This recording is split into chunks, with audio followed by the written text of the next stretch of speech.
ಮಧುಕಿರಣ್ ಅವರೇ ಈಗ ಸುಮಾರು 2017 ಇಸ್ವಿಯಿಂದ 7 ವರ್ಷ ಆಗ್ತಾ ಬಂತು.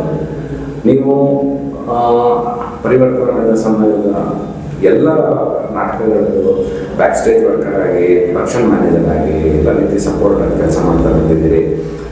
ನನ್ನ ಜೊತೆಗೆ ಸುಮಾರಷ್ಟು ನಾಟಕಗಳಲ್ಲಿ ಅದ್ಭುತವಾದ ಅಭಿನಯವನ್ನು, ಸಹಜವಾದ ಅಭಿನಯವನ್ನು ಕೊಟ್ಟಿದ್ದೀರಿ. ಅದೇ ರೀತಿ ಸೂರ್ಯನ ಕುದುರೆ ನಾಟಕದಲ್ಲೂ ನೀವು ಭಾಗವಹಿಸ್ತಾ ಇದ್ದೀರಾ. ಈ ಪೂರ್ತಿ ಪ್ರಯಾಣದ ಬಗ್ಗೆ, ಸ್ಪೆಸಿಫಿಕ್ಲಿ ಸೂರ್ಯನ ಕುದುರೆ ನಾಟಕದ ಬಗ್ಗೆ ನಿಮ್ಮ ಅನಿಸಿಕೆಗಳನ್ನು ಹೇಳ್ಕೊಬೇಕು ಅಂತ ಕೇಳ್ತೀನಿ.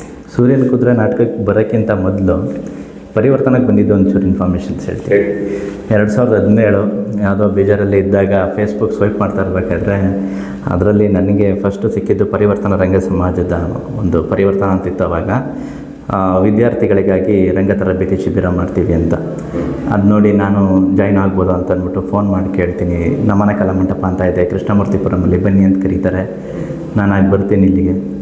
ಇಲ್ಲಿ ಬಂದ ಮೇಲೆ ಶಿವಾಜಿ ಸರ್ ಎಲ್ಲ ನೋಡ್ತೀನಿ, ಸಿನಿಮಾದವರೆಲ್ಲ ಇದ್ದಾರೆ ಅಂತ ನಂಗೆ ತುಂಬ ಖುಷಿಯಾಗುತ್ತೆ. ಆವಾಗ ಬಂದು ಸೇರ್ಕೊಂಡ್ಮೇಲೆ ಅಲ್ಲಿಂದ ಶುರುವಾಗುತ್ತೆ. ಫಸ್ಟು ಕೃಷಿಯಲ್ಲಿ ಅಂತ ನಾಟಕ ತಗೊಂಡಿರ್ತಾರೆ. ಕೃಷಿಯಲ್ಲಿ ಅಂತ ಆ ನಾಟಕದಿಂದ ನನಗೆ ತುಂಬ ಒಳ್ಳೆ ಮೇಜರ್ ಕ್ಯಾರೆಕ್ಟರ್ಗಳು ಕೊಡ್ತಾರೆ. SR ಮಾಡ್ತಾ ಹಂಗೆ ಜರ್ನಿ ಸ್ಟಾರ್ಟ್ ಆಗುತ್ತೆ. ಕೃಷಿಯಲ್ಲಿ ಸ್ಟಾರ್ಟ್ ಆದಮೇಲೆ ಬ್ರೋಕನ್ ಬ್ಲಾಸಮ್ ಅಂತ ಸ್ಟಾರ್ಟ್ ಮಾಡ್ತಾರೆ. ಅದರಲ್ಲಿ ಬ್ಯಾಕ್ ಸ್ಟೇಜ್ ಕೆಲಸ ಮಾಡ್ತಿರ್ತೀನಿ. ಅದಾದಮೇಲೆ ತಾಯಿ ನಾಟಕ ಮೆಮೊರಬಲ್. ಆಗಸ್ಟ್ 14ನೇ ತಾರೀಕು, 15ನೇ ತಾರೀಕು, 16 3 ದಿನ ಇರುತ್ತೆ 2017. ಫಾರ್ ದ ಫಸ್ಟ್ ಟೈಮ್ ನಾನೇನಾಗ್ತೀನಿ ಸ್ಟೇಜ್ ಮ್ಯಾನೇಜರ್ ಅಂತ ನನ್ನ ಕರೀತಾರೆ. ನಾಟಕದ ಬಗ್ಗೆ ಗಂಧಗಾಳಿ ಗೊತ್ತಿಲ್ಲದೆ ನನ್ನನ್ನು ಒಬ್ಬ ಸ್ಟೇಜ್ ಮ್ಯಾನೇಜರ್ ಆಗಿ ಚೆನ್ನಾಗಿ ತಿದ್ದಿ ತೀಡಿ ನನ್ನನ್ನು SR ರೂಪಿಸ್ತಾರೆ. ಈಗ ತಾಯಿ ನಾಟಕ ನನಗೂ ಮೊದಲನೇ ನಾಟಕ.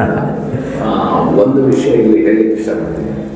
ಇದುವರೆಗೂ ನಾವು ಮಾಡಿರೋ ನಾಟಕಗಳಲ್ಲಿ ಮೋಸ್ಟ್ಲಿ ಸುಮಾರು 20-22 ಜನ ನಟರನ್ನು ಒಳಗೊಂಡಂತ ದೊಡ್ಡ ತಂಡ ಇರೋ ನಾಟಕ. ಹೌದು. ಮತ್ತು ತುಂಬ ಸೀನ್ ಶಿಫ್ಟ್ಗಳು, ಅದರಲ್ಲಿ ತುಂಬ ಆ್ಯಕ್ಟ್ಗಳು, ಅಷ್ಟೆಲ್ಲ ಕ್ಲಿಷ್ಟವಾದ ಇದನ್ನು ನೀವು ಬಹಳ ನೈಪುಣ್ಯತೆಯಿಂದ ನಿಭಾಯಿಸಿದ್ರೆ ಇದ್ರ ಬಗ್ಗೆ ಯಾವಾಗಲೂ ನನ್ನ ಪ್ರಶಂಸೆ ನಿಮಗಿದೆ. ಹೇಳಿ ಮುಂದೆ. ನೈಪುಣ್ಯತೆ ಅಂದರೆ ನಿಭಾಯಿಸಿದಲ್ಲ, ನೈಪುಣ್ಯ ಅಂತ ನಿಭಾಯಿಸಂಗೆ ಮಾಡಿದ್ರು ನನಗೆ ಆಸಕ್ತಿ ಇತ್ತು. ಬಟ್ ಮಾಡಲೇಬೇಕು. ನನಗೇನು ಇಂಟೆನ್ಷನ್ಸ್ ಅಂತಂದರೆ, ರಮೇಶ್ ಸರ್ ನಮ್ಮ ಡೈರೆಕ್ಟ್ರ್ ಹತ್ರ ಒಂದೇ ಒಂದು ಮಾತು ಬೈಸ್ಕೊಳ್ದೇನೆ ನಾವು ಸ್ಟೇಜ್ ಕೆಲಸ ಮಾಡಬೇಕು ಅಂತ. ಯಾವಾಗ ನಾನು ಬೈಸ್ಕೊಳ್ದೆ ಕೆಲಸ ಮಾಡ್ತೀನಿ, ಸೊ ಇದು ಸ್ಟೇಜ್ ಕರೆಕ್ಟಾಗಿ ಬಂದಿದೆ ಅಂತ ಅರ್ಥ.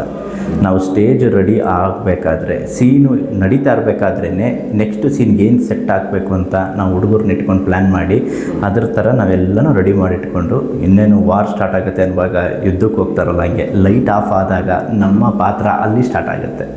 ಅದನ್ನು ನಟನಾಗಿ ನಾನು ಅದನ್ನು ತುಂಬ ಚೆನ್ನಾಗಿ ಆನಂದಿಸಿದ್ದೀನಿ.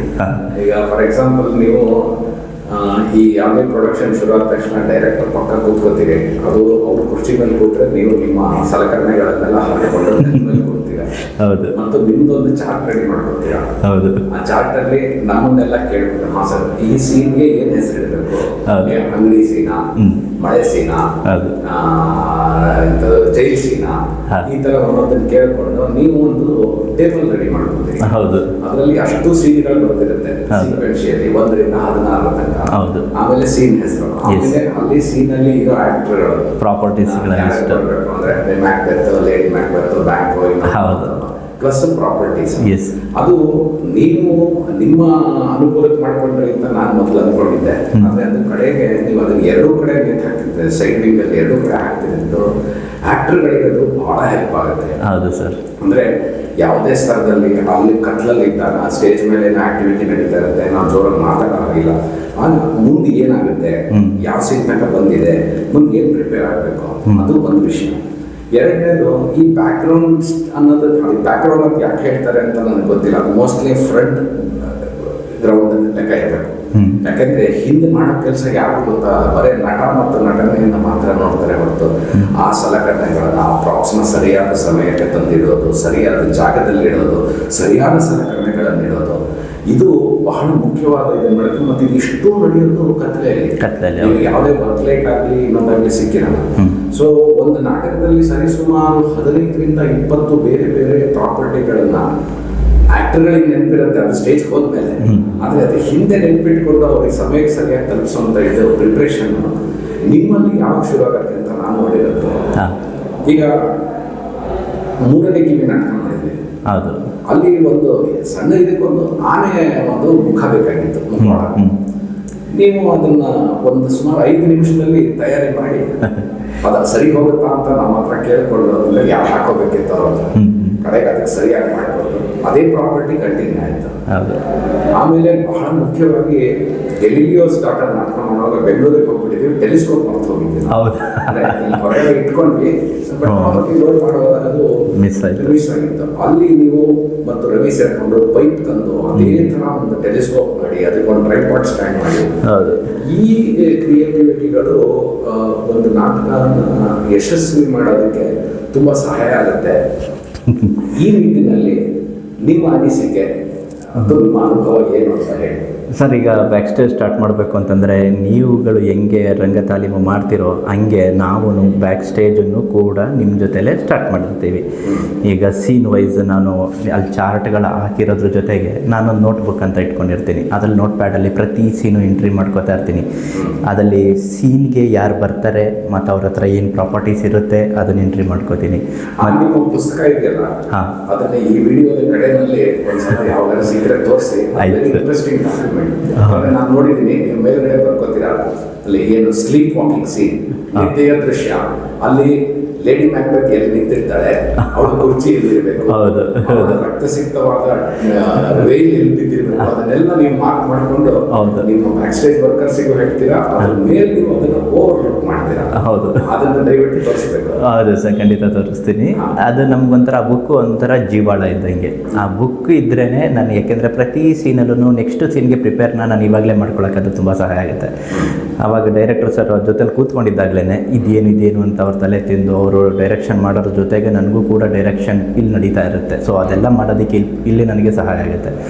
ಫಸ್ಟ್ ಒಂದು ಸೀನ್ ಶುರು ಆದರೆ ಆ ಸೀನ್ಗೆ ಸ್ಟೇಜ್ ಪ್ರಾಪ್ಸ್ ಏನು ಬೇಕು, ಹ್ಯಾಂಡ್ ಪ್ರಾಪ್ಸ್ ಏನು ಬೇಕು, ಸ್ಟೇಜ್ ಸೆಟ್ಟಿಂಗ್ ಹೆಂಗಿರುತ್ತೆ ಎಲ್ಲನೂ ಆ ಬುಕ್ಕಲ್ಲಿರುತ್ತೆ.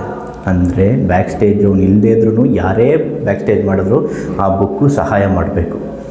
ಆ ಥರನೂ ಪ್ರಿಪೇರ್ ಮಾಡಿಟ್ಟಿರ್ತೀನಿ. ಅದೇನಾಗುತ್ತೆ ಅಂತಂದರೆ ಕೆಲವು ಸತಿ ಆ ಬುಕ್ಕು ನನ್ನ ಜೊತೆ ಬ್ಯಾಕ್ ಸ್ಟೇಜ್ ಕೆಲಸ ಮಾಡೋ ನಮ್ಮ ಫ್ರೆಂಡ್ಸ್ಗಳಿಗೂ ಅದನ್ನು ಅವ್ರ ಹತ್ರ ಒಂದು ಕಾಪಿ ಕೊಟ್ಟಿರ್ತೀನಿ.